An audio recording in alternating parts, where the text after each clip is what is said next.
Welcome everyone. I am Astha R. Tambe from the Department of Clinical Research, Ajeenkya D.Y, Patil University, India. I would like to sincerely thank the organizers of the 64th World Summit on Cardiobiology Imaging Techniques and Pathological Advancements for giving me this opportunity to present today. The topic of my presentation is Enabling Decentralized Clinical Trials in India, Challenges and Strategic Solutions. So in this session, I will be discussing how the decentralized clinical trials, which are commonly called as DCTs, are reshaping the traditional research models, particularly in the Indian setting. And then, how can we address the key challenges through some practical and strategic solutions? Let's now take a quick look at the agenda for today's talk. So I will start with a quick introduction to clinical trials, followed by the challenges in the traditional clinical trials that have led to the rise of DCTs.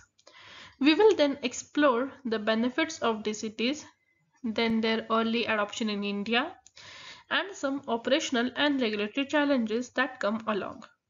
Finally, I will discuss the strategic solutions and key takeaways, linking how the identified benefits can be translated into practical solutions for wider DCT implementation in India. With that overview, let's quickly move on to the introduction section.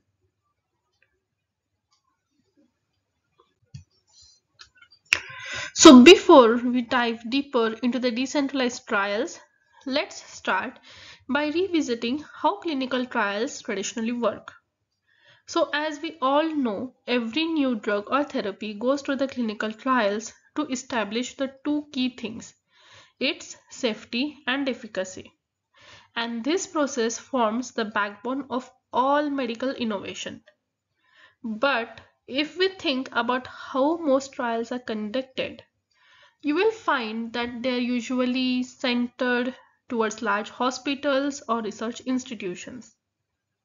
That means the participants have to physically visit these sites for every checkup, every test, and every follow-up. Now, this approach ensures control and monitoring, but it also adds a lot of burden, especially for patients who live far from urban centers. It is time consuming, costly, and sometimes even discourages participation. Moreover, most of the data collection is still done through in-person visits and often through paper-based systems, which can slow things down. And this is exactly where the idea of decentralization started gaining attention. That is, to make the trials more flexible, more efficient, and most importantly, more patient friendly.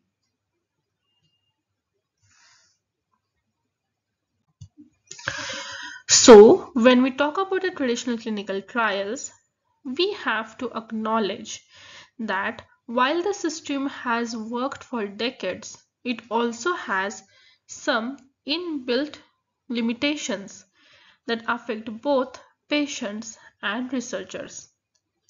So one of the biggest issues is limited access for rural populations. Now most of the trial sites are based in big cities or tertiary hospitals. So imagine now someone living in a rural area. Even if they are willing to participate, there are certain factors like distance, travel time, and cost, which can make it nearly impossible. And this automatically limits who get represented in research, and that affects the diversity in data. The second challenge I would like to discuss is high patient burden. Now, even for those who can participate, there are certain factors like frequent site visits, long waiting hours, and repeat testing. These all factors can be physically and financially demanding. As a result, many participants eventually drop out, which slows down the recruitment and affects the study timelines. And finally, there's one more challenge, that is the logistical constraints, which means coordinating shipment of samples, maintaining cold chain conditions, managing multiple sites, and handling paper-based documentation. All of these steps add layers of complexity. So, we can say that while the traditional approach gives us control and oversight, it's not always efficient or inclusive.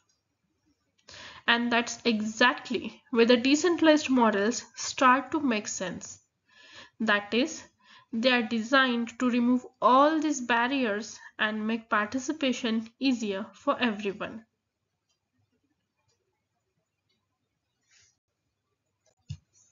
So, when we look at all those challenges that I discussed earlier, that is access, patient burden, and logistics, the natural question that comes up is, can digital tools make clinical trials as simple as online banking? Now think about how online banking changed our lives. Like earlier, you had to stand in long queues just to transfer money or check your balance. But now it's instant, secure, and accessible from anywhere, all thanks to the technology and good design. So now imagine if clinical trials could become that simple and seamless for participants. Like instead of traveling to a hospital every time, what if a patient could complete consent forms digitally? Or talk to the study doctor through a secure video call? Or use a wearable device that automatically shares their health data? And that's essentially the idea between decentralized clinical trials. That is, using digital tools to simplify participation, improve data quality, and make research more accessible to everyone. And I would like to say that this shift isn't just about convenience, rather, it's about inclusion. It's about making sure that distance or circumstance no longer decide who can contribute to science.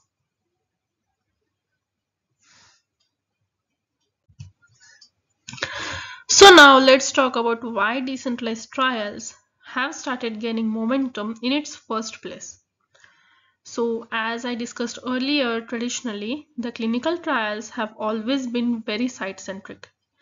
In simple language, that means the patient needs to travel to hospitals, then attend multiple visits according to the protocol, and follow a very fixed schedule. And honestly, this model works, but it does leave out a lot of people who may not be able to commute regularly or live far from study sites. And that's exactly where the decentralized clinical trials, or simply DCTs, started coming in. With digital tools like becoming more accessible, things like telemedicine, remote monitoring devices, and electronic data capture, the researchers realized that large part of the trial activities can actually happen right from the patient's home. And the whole idea is to basically shift from site-centric to patient-centric. So instead of bringing the patient to the trial site every time, we bring trial to the patient. And this shift really picked up after COVID-19, when remote care became necessary. But even now, the interest has continued because it improves convenience, reduces the burden on participants, and most importantly, maintains the data quality. So in short, DCTs are rising because technology now allows us to reach people where they are without compromising study integrity. And that's truly a big step forward for making trials more inclusive and patient friendly.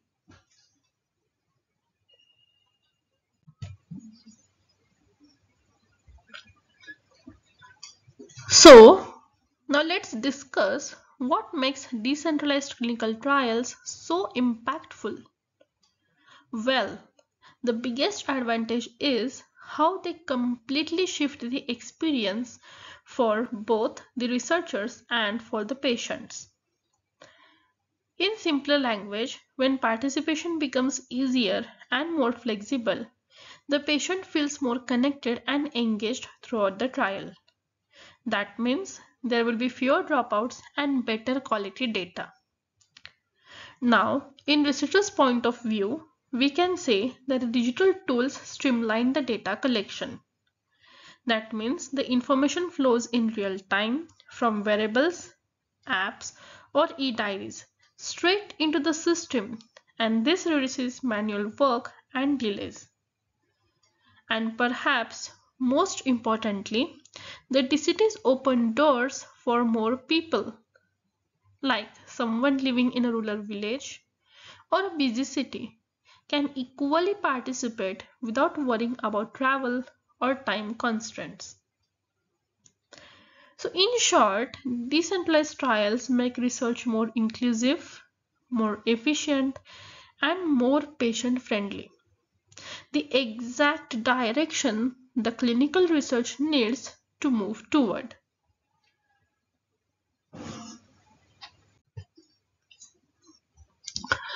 So while decentralized trials are gaining momentum globally, the India is also beginning to explore this space, slowly but quite promisingly. I would like to share a few examples like Strider DCT and Carnicos Healthcare have started gaining digital trial models. They are focusing on remote data capture, teleconsultations, and patient-centric participation. Even national bodies like ICMR have started showing interest in understanding how DCTs could fit into the India's clinical research framework, especially considering our diverse population and strong digital health ecosystem. Yes, we are still in the early stages, but the results so far are encouraging. With India's growing focus on digital health, DCTs could soon become an integral part of how we conduct the clinical trials.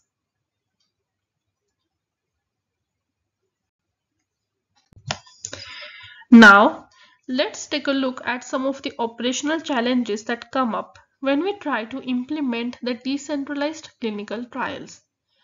So one of the biggest issues that I've found is digital divide. Even though DCTs rely heavily on technology, things like remote monitoring, telemedicine, and online data capture, it's not everyone's cup of tea. Because not everyone has an equal access to the internet or digital devices. And this becomes very clear when we look at the chart on the right. So if you look at the graph, it compares the internet access in urban versus the rural households in India. The urban areas have the internet access of 66%, while the rural areas have the internet access up to 24%. And this gap highlights a very real challenge. If a large portion of rural patients doesn't have stable internet, then of course, involving them in a decentralized trials becomes difficult. And ironically, these are the populations who could benefit most from not having to travel long distances to trial sites. Another operational gap is the shortage of trained personnel who understand the DCT workflows. So as we all know, the traditional site-based trials are already complex.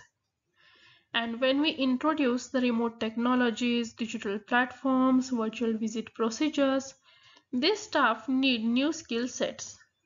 Right now, training in these areas is still very limited, so sites often struggle to execute DCT components smoothly. So overall, the combination of limited digital access and insufficiently trained workforce becomes a major barrier to scaling DCTs across India. especially if we want these trials to be inclusive and reach rural or the undeserved communities.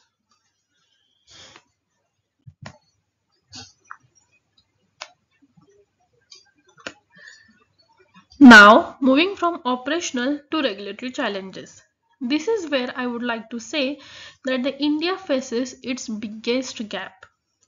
So under the new drugs and clinical trial rules of 2019, there are no specific provisions for electronic consent and no dedicated guidance for decentralized trial processes.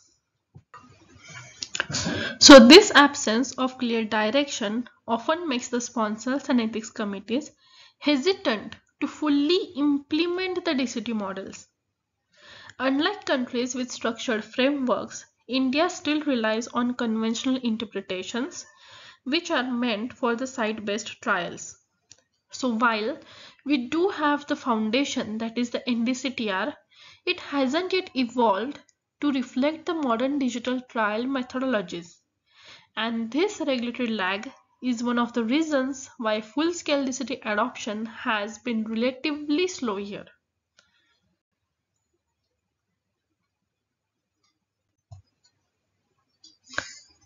But there's a good news. Several strategic solutions can help bridge these gaps.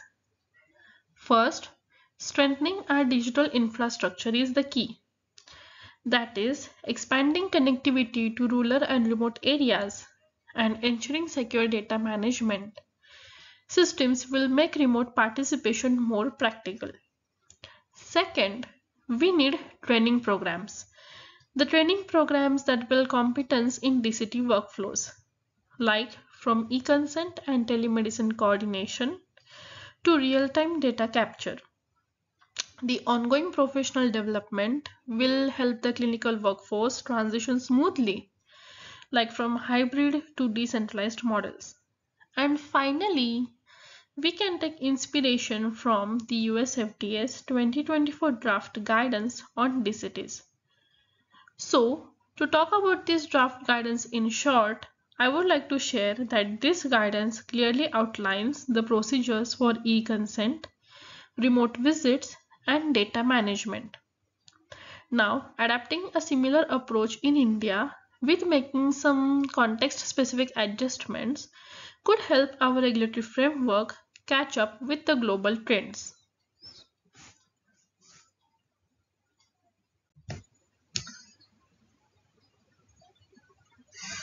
Now that we have looked at the challenges and the strategic solutions, this slide ties everything together. It shows how each solution directly contributes to the overall success of decentralized models. Like when we implement the strong operational and regulatory strategies, whether it's improving digital infrastructure, training site staff, or aligning with updated regulatory guidance, we create the foundation that the DCTs need to function smoothly. And once these fundamentals are in place, the next natural outcome is the wide adoption of DCT models. So, of course, the sites start feeling more confident, the sponsors become more willing to invest in such DCT models, and due to the implementation of DCT models, the participants find the process easier. So, the adoption begins to grow organically. Now, as the DCT adoption increases, something very important happens. That is, the patient access expands. Let's discuss this point in short. Like when I say the patient access expands, it usually means that the patients from rural areas or the patients with mobility issues or the working individuals who can't take their time off, everyone gains equal opportunity to participate. And this is one of the biggest promises of decentralized trials. And finally, when more patients can participate and when trials operate more efficiently, we reach the ultimate goal, that is, improved trial conduction efficacy. which means better recruitment, stronger retention, faster data collection, and overall higher quality outcomes. So essentially, the solutions we discussed earlier don't operate in isolation. Instead, they all work like a chain reaction. Like I can say that good strategies lead to adoption, adoption leads to access, and access leads to efficient, patient-friendly clinical trials.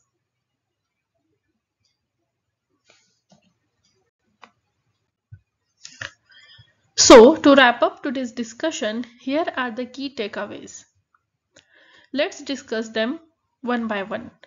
So first, decentralized clinical trials are fundamentally patient-centric, which means they make participation easier, more efficient, accessible, especially for those who might be otherwise left out due to geography or mobility constraints.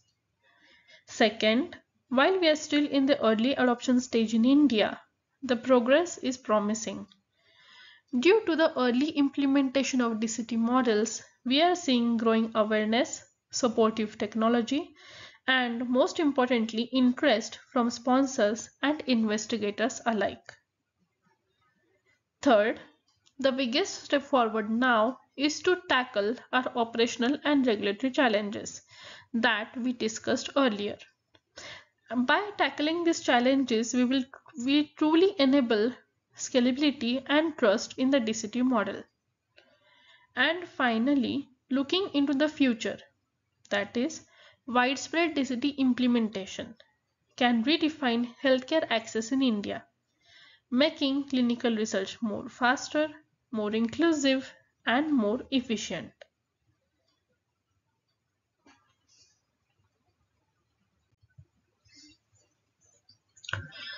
So, in this section, I would like to acknowledge the key contributions that informed and supported the content of this presentation. Some of the insights that I have discussed today are also built upon my own previously published work in the area of digital transformation in clinical research. Along with that, the guidance from national and international regulatory bodies, as well as the initiatives that are focused on the bridging digital gaps in India, have truly provided a valuable direction for understanding the evolving landscape of decentralized clinical trials, or simply DCTs. I want to express my appreciation for all of these foundational efforts, which helped shape the perspectives shared in this talk.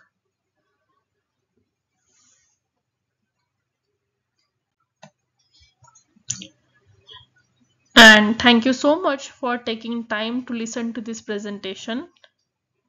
I hope the insights shared today by me were meaningful and added value to the understanding of decentralized clinical trials in India. I appreciate the opportunity to present this work, and I am grateful to the conference organizers for creating this platform. If you have any thoughts, questions, or would like to discuss anything further, I will be happy to connect afterward. Thank you once again.